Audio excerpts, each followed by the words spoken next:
नमस्कार दोस्तों, कैसे हैं आप सब। स्वागत है आपका एस रिएक्ट की एक और वीडियो में। आज हम जो वीडियो लेकर आए हैं वो है सुशांत सिन्हा जी की, और वीडियो का टाइटल है वक्फ एक्ट पर। तो सुप्रीम कोर्ट ने गजब आदेश सुना दिया। कृपया वीडियो को पूरा देखें, हमें सपोर्ट करें, वीडियो को लाइक करें, चैनल को सब्सक्राइब करें। चलिए देखते हैं वीडियो। बहुत स्वागत है आप सभी का। मैं हूं सुशांत सिन्हा। देश की नजर आज सुप्रीम कोर्ट पर थी कि वक्फ एक्ट को लेकर आज सुप्रीम कोर्ट में क्या होता है। कपिल सिब्बल से लेकर अभिषेक मनु सिंघवी तक, ओवैसी के वकील तक, सब लोग भरसक प्रयास कर रहे हैं कि यह कानून रुक जाए।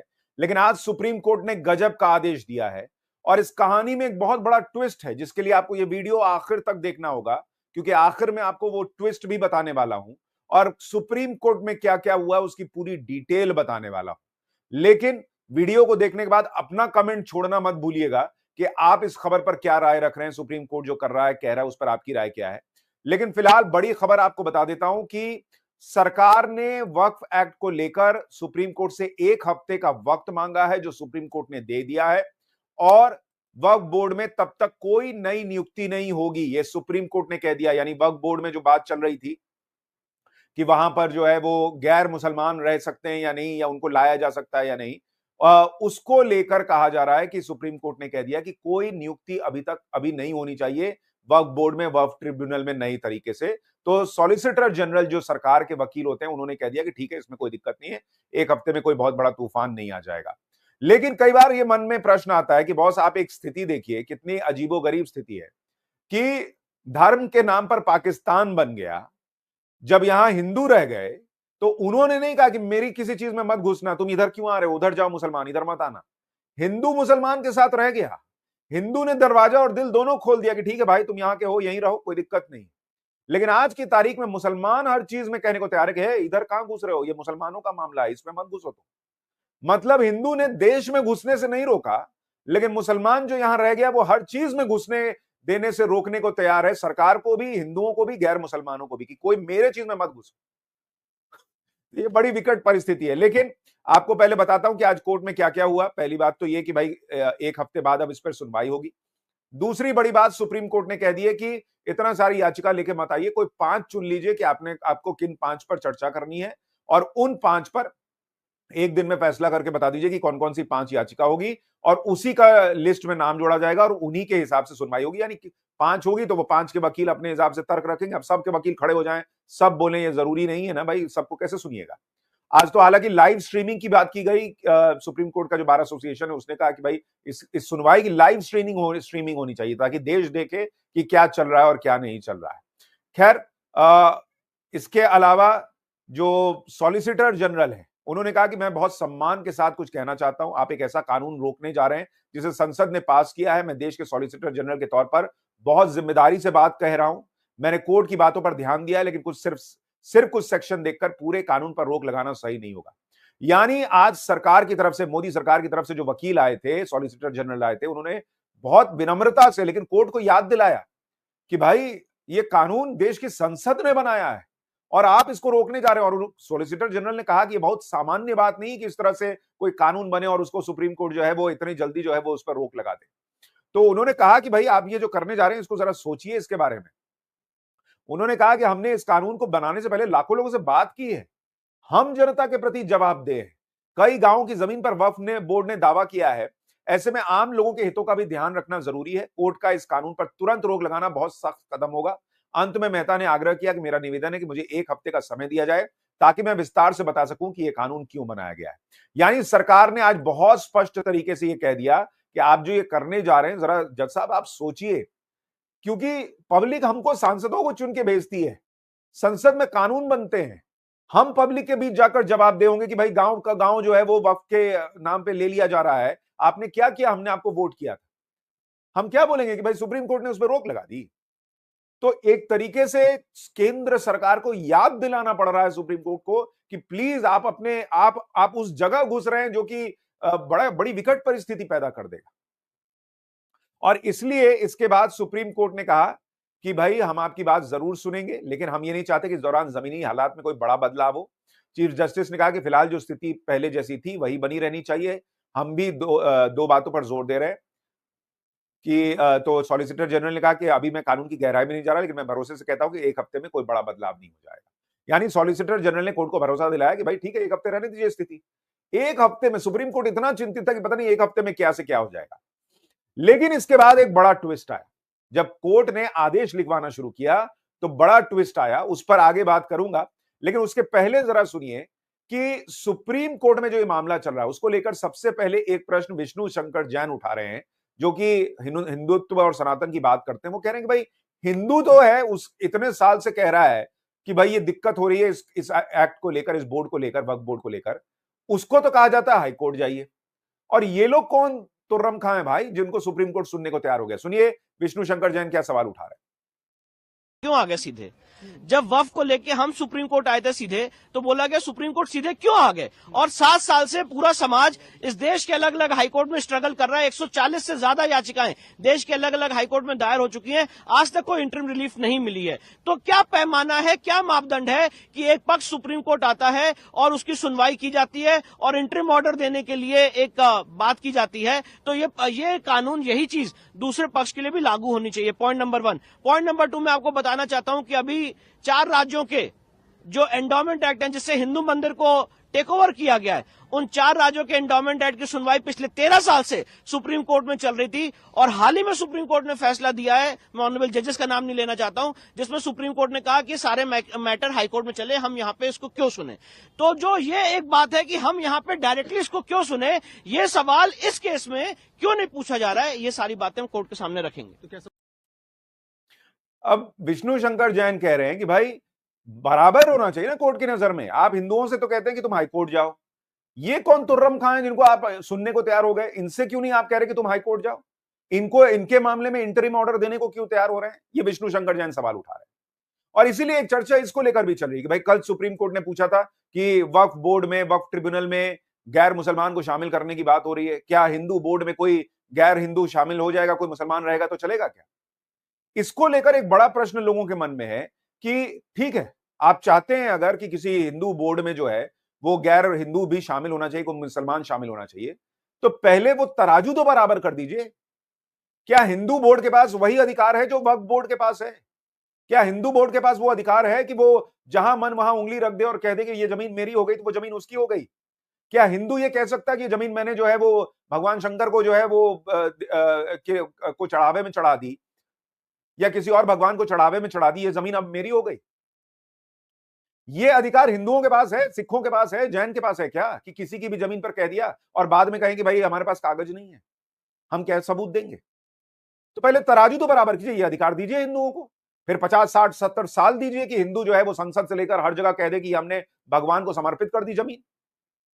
और उसके बाद हिंदुओं को भी एक हिंदू ट्रिब्यूनल बना के दे दीजिए कि भाई हिंदू का मामला जो है वो वही हिंदू ट्रिब्यूनल में चलेगा, वो नॉर्मल कोर्ट में नहीं चलेगा, सिविल कोर्ट में। उसके बाद जब तराजू बराबर हो जाए तो पूछिएगा कि भाई क्या हिंदू बोर्ड में जो है वो मुसलमान को जगह दी जा सकती है?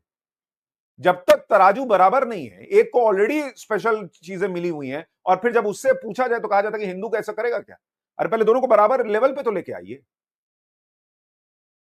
कल एक बात और कही गई कि भाई इसमें हिंदुओं को लेकर शामिल करने की जो बात की गई, उस पर जरा आप पहले एक चीज सुन लीजिए। वक्फ बोर्ड के जो वक्फ को लेकर जो जेपीसी बनी थी, उसके जो अध्यक्ष थे जगदंबिका पाल, वो कह रहे हैं सुप्रीम कोर्ट खुद मान चुका है कि वक्फ बोर्ड जो है वो स्टेटरी बॉडी है, वो कोई धार्मिक संस्थान नहीं है, तो फिर उसमें धर्म के हिसाब से क्यों अपॉइंटमेंट होना चाहिए? सुनिए जगदंबिका पाल क्या बता रहे हैं, फिर आपको वो ट्विस्ट अभी बताना बचा हुआ है जो आज कोर्ट के आदेश से हुआ है।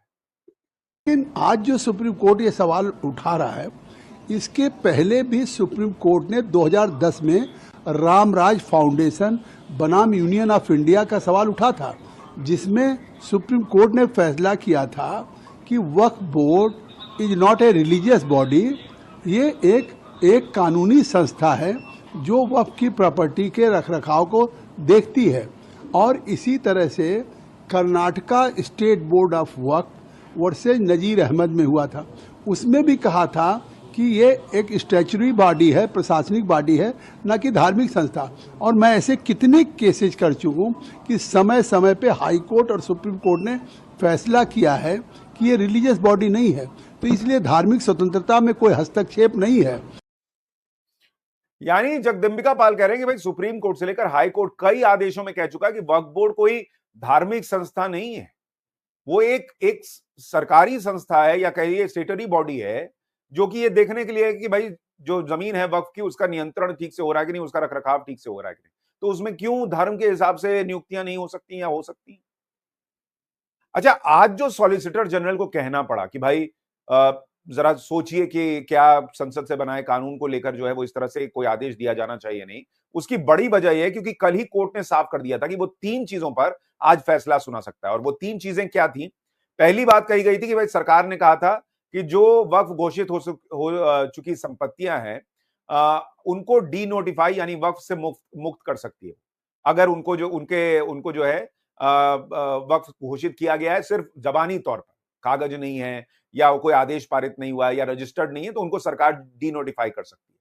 तो कोर्ट का रुख कल ये था कि अंतरिम आदेश में हो सकता है कि कोर्ट कहे कि जिन संपत्तियों को न्यायालय ने वक्फ घोषित किया उन्हें डी नोटिफाई नहीं किया जाएगा, चाहे वो वक्फ बाय यूजर हो या नहीं। तो पहली बात तो ये थी कि वक्फ बाय यूजर को लेकर जो है वो कोर्ट कह सकता है कि कोई भी जमीन जो है वो डी नोटिफाई हो या ना हो, वो उसके मामले में वो कोर्ट कह सकता है कि भाई आप इसको यथास्थिति बना के रखिए। दूसरा नया कानून कहता है कि वक्फ को चलाने वाली केंद्रीय वक्फ परिषद और राज्य वक्फ बोर्डों में गैर मुसलमानों की नियुक्ति की जा सकती है। ज्यादातर लोग इस बात का विरोध कर रहे हैं, उनका तर्क है कि दूसरे धर्म के लोगों को क्यों जगह दी जाए, तो कोर्ट इस पर भी फैसला सुना सकता है, यह भी कहा गया। तो आज कोर्ट ने कह ही दिया कि अभी 1 हफ्ता रुक जाइए, कोई अपॉइंटमेंट मत कीजिएगा। तीसरा कि नए कानून में जिले के कलेक्टर को वक्फ प्रॉपर्टी पर फैसला लेने का हक दिया गया है, बाद में उसे चैलेंज किया जा सकता है, लेकिन विरोध करने वालों का तर्क है कि इससे कलेक्टर जब चाहे वक्फ की जमीन छीन सकता है। कोर्ट का रुख था कि कलेक्टर जांच की कार्रवाई जारी रख सकते हैं, लेकिन कानून की यह धारा जिसे नए कानून में लागू किया गया है फिलहाल प्रभावी नहीं होगी, सुप्रीम कोर्ट इस धारा पर रोक लगा सकता है। तो कोर्ट ने आज फिलहाल के लिए इस पर रोक लगा दी है कि भाई अभी कलेक्टर वाला मामला भी आप रुक जाइए। तो इसमें ये तीनों चीजें थी जिससे संकेत मिल रहा था कि हो सकता है सुप्रीम कोर्ट आज कोई बड़ा फैसला ले ले। इसलिए आज सरकार के वकील को कहना पड़ा कि सर जरा सोचिए, मैं आपको याद दिलाना चाह रहा हूं कि इस तरह के फैसले बहुत अमूमन देखे नहीं गए हैं कि सुप्रीम कोर्ट इस तरह की बात कहते। दूसरी बड़ी बात जो ये कही जा रही है कि भाई 300 साल 200 साल पुरानी संपत्ति होगी, उसका कागज कहां से लाएंगे? भाई जब सीए एनआरसी की बात होती है तो कागज नहीं दिखाएंगे, जब वक्फ की बात होती है तो कागज कहां से लाएंगे? तो मतलब ये तो वही बात हो गई कि वक्फ कागज नहीं दिखाएंगे कि अपार सफलता के बाद कागज कहां से लाएंगे, इसको लेकर आ गए। और आप सोचिए बॉस, 100 करोड़ से ज्यादा हिंदुओं का देश है ये। यहां यही लोग जो कोर्ट में आज लड़ाई लड़ रहे हैं, यही लोग राम मंदिर को लेकर पूछते थे कि राम लला के होने के क्या सबूत हैं, उनका जन्मस्थान वही है या नहीं है, इसके क्या सबूत हैं, राम तो काल्पनिक हैं। हिंदू को राम के होने का सबूत दे मांगा जा रहा था। हिंदू ने नहीं कहा कि हम कहां से सबूत लाएंगे। ज्ञानवापी में हिंदू से सबूत मांगा जाता है कि बताओ कैसे कि ये मंदिर ही था। मथुरा को लेकर सबूत मांगा जाता है कि बताओ क्या सबूत है सनातन के। हर जगह हिंदू सबूत दे सकता है, चाहे हजारों साल पहले की बात हो, लेकिन इनके पास 200-300 साल पुराने भी सबूत मौजूद नहीं है, कागज मौजूद नहीं है, लेकिन ये कह देंगे तो मान लेना चाहिए कि ये वक्फ बाय यूजर है क्योंकि हमने कहा है। गजब हिसाब चल रहा है बॉस।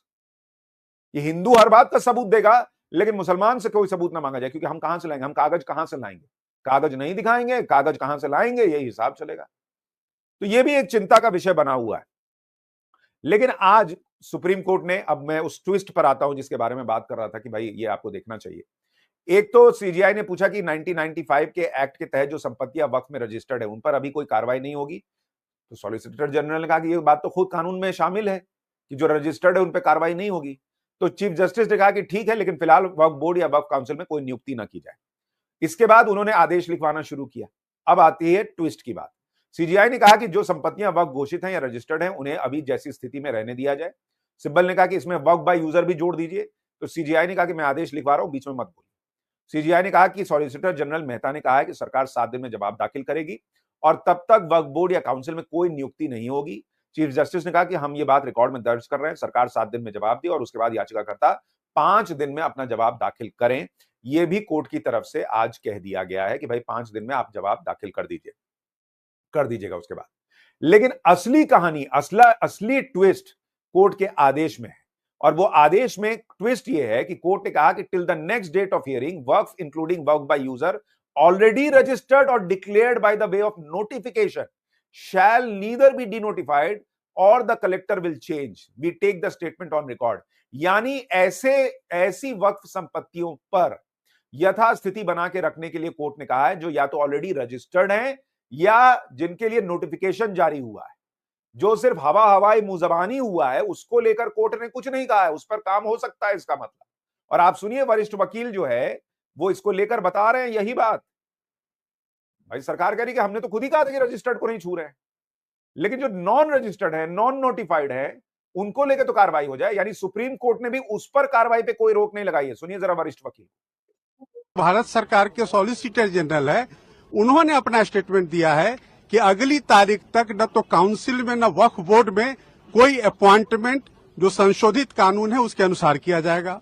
दूसरा बात जो माननीय अदालत ने कहा कि जो वक्फ व यूजर है, जो रजिस्टर्ड हैं और गैजेटेड हैं, उसको गवर्नमेंट डी नोटिफाई नहीं करेगी टिल द नेक्स्ट डेट। तो बड़ी इंपॉर्टेंट बात है कि जो रजिस्टर्ड एंड गैजेटेड हैं वही सिर्फ डी नोटिफाई नहीं होंगे, उसके अलावा संशोधन के हिसाब से सरकार कार्रवाई करने को स्वतंत्र है, और जो संशोधित कानून है उस पर किसी भी तरह का अंतरिम आदेश नहीं है। और अगली तारीख तक भारत सरकार को अपना जवाब और उनको जो भी डॉक्यूमेंट्स देने हैं वो देने होंगे, और उसके बाद उनको रिज्वाइंडर का जो पिटिशन है उनको मौका दिया गया है। साथ ही साथ जो स्टेट गवर्नमेंट्स हैं वो भी अपना रिस्पॉन्स देंगे, और ये कहा गया है कि अगली तारीख पर सुनवाई इस पूरे मामले की जारी होगी। तो माननीय सर्वोच्च न्यायालय को जो रेस्पोंडेंट्स यानी कि भारत सरकार ने कहा कि हम डे टू डे सुनवाई के लिए तैयार हैं। आप पूरे मामले को, चूंकि ये पार्लियामेंट का कानून है, पार्लियामेंट के कानून को आप इस तरह से स्टे नहीं कर सकते हैं, और माननीय सर्वोच्च न्यायालय ने सॉलिसिटर जनरल ऑफ इंडिया के बात को माना है और उन्होंने संशोधन को स्टे नहीं किया है।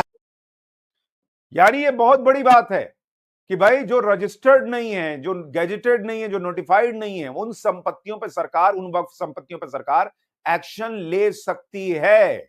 यानी कि इतनी हैरान हो रही हूँ लॉजिकली। मैं तो सुप्रीम कोई कोर्ट भी देख के- कॉमन सेंस वाला बंदा जो है वो जब देखेगा कि भैया कंट्री के अंदर एक ऐसा वक्फ बोर्ड है कि कहां भी हाथ लगा दे वो उसकी जमीन हो जाएगी, कोई भी थोड़ी सी भी इतनी सी भी किसी में अक्ल होगा क्या क्या बकवास ये चल रहा है? और जब उसको ठीक करने के लिए सालों सालों के बाद कुछ हुआ है, ठीक पूरा भी नहीं हुआ, उसके एक बूंद ही डली है अभी उसको ठीक करने के लिए है, उस टाइम में भी जो है सुप्रीम कोर्ट के पास वो चलेगा। और मैंने बोला, मैंने कहा सीधे सुप्रीम कोर्ट कैसे चले जाते हैं, पहले नीचे के कोर्ट जाना चाहिए था। तो भैया मुझे तो समझ ही नहीं आती। और वहां पे सुप्रीम कोर्ट स्टे ऑर्डर दे रहा है 7 हफ्ते के लिए। और जब मैं बोल रही हूं कि अगर वक्फ बोर्ड की कोई जमीन है और उसमें कंट्रोवर्सी हो रही है, वक्फ बोर्ड ने वहां पे मस्जिद बना दी है, फलाना बंदा कह रहा है मेरी जमीन थी इस पे इलीगल बना है, तो फिर उस टाइम मस्जिद या जो भी वहां बना हुआ है उसको सील करके स्टे ऑर्डर क्यों नहीं दिया जाता कि उसको बंद कर दो जब तक केस नहीं सॉल्व होता? तो दोनों तरफ सेम होना चाहिए ना। अगर यहां पे स्टे ऑर्डर सुप्रीम कोर्ट में एक सुनवाई थी एक वक्फ बोर्ड की गए, इसका एक फाइनल क्या करना है, आगे एक पास करना है या जो भी इसका सीन है, आज एक फाइनल एक फैसला होने वाला था। लेकिन भाई ऐसे ही लग रहा था कि एक कोर्ट आज एक फैसला एक सुना देगी और वक्फ बोर्ड भाई एक साइड पर लग जाएगा। साइड पर ऐसे लगेगा कि जो भी एक संपत्ति भाई घेरी हुई है ना एक वक्फ बोर्ड में, चाहे उसमें जो भी उन्होंने एक प्रॉपर्टी बनाई है, चाहे उसमें मदरसा है, मस्जिद है, चाहे उनके घर है, चाहे हॉस्टल है, चाहे जो भी चीज़ है, अगर उनके पास एक डॉक्यूमेंट है कि भाई ये हमारे पास डॉक्यूमेंट है, आप इस चीज़ को कभी भी नहीं ले सकते। चाहे उसमें एक सुप्रीम कोर्ट हो, चाहे एक जितना भी एक कानून हो, पुलिस उस पर भाई कुछ भी नहीं कर सकती। यहाँ तक कि कानून एक पास हुआ है, अगर डॉक्यूमेंट है तो कोई टच भी नहीं कर सकता। लेकिन अगर भाई उनके पास एक डॉक्यूमेंट नहीं है किसी चीज़ के, तो भाई वो एक गवर्नमेंट हो चुका है संसद से, पार्लियामेंट से एक बड़ा आईनी इदारा है, और वहाँ पे अगर कानून को पास आईनी हैसियत मिल चुकी है तो फिर ये सुप्रीम कोर्ट में जाना, और सुप्रीम कोर्ट को ऐसे केसेस को खास करके लेना नहीं चाहिए। लेकिन फिर भी यहाँ पे एक मौका होता है कि आप वहाँ पे अपनी सुनवाई रख सकते हैं, और दूसरा पक्ष अपनी तसल्ली के लिए जाता है कि इसको किसी ना किसी तरह से अब रुकवा दें। अब पूरे देश में मामला चल रहा है। वेस्ट बंगाल में तो लोगों को मार दिया गया, गाड़ियों को चला दिया गया, बहुत सारा उधम मचाया। लेकिन अभी कुछ ऐसी खबरें भी सुनने में आ रही हैं कि मुसलमानों को उकसाया जा रहा है इस बिल को लेकर, और वो उत्साहित हो भी रहे हैं। अब तीसरी बात यह है कि उनके उकसाने से, भड़कने से कुछ नहीं होगा। बात ये है कि बात अब सुप्रीम कोर्ट पर आकर रुकी हुई है, वो इसके बारे